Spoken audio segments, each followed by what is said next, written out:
Go ahead, ah. I'll see you next Tuesday. Or maybe not.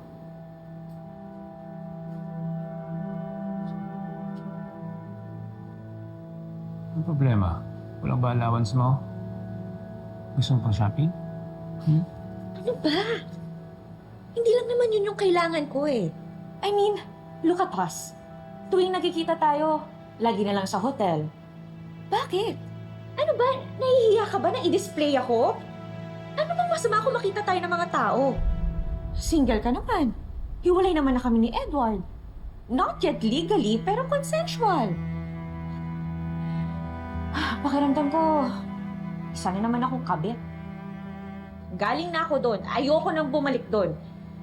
Sawa na ako na itago ulit.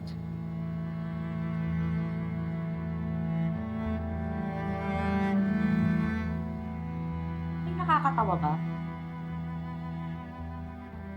Dami mo kasing sinasabi. Dami mong drama. Simula pa lang hard not kita.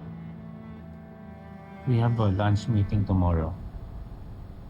I want you to come with me. Nandun ba si Edward? So I guess we're settled here, right?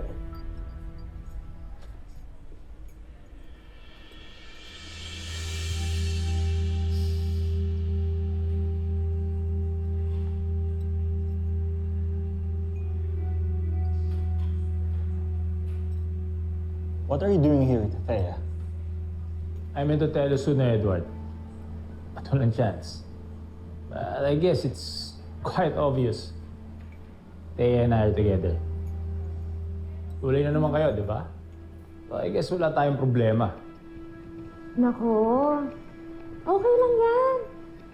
Wala naman ng pakialam si Edward. Di ba, Edward? Bilib din ako sa'yo, Thea. Kakahiwalay pa lang natin.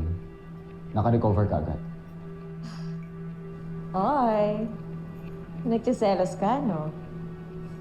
Nangihinayang ka na ba na pinakawalan mo ko?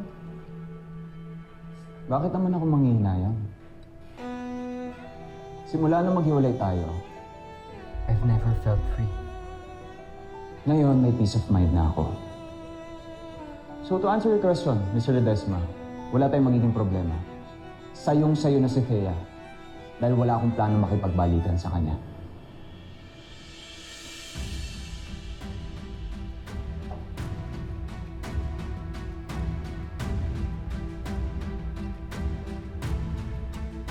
Let's go. Let's go.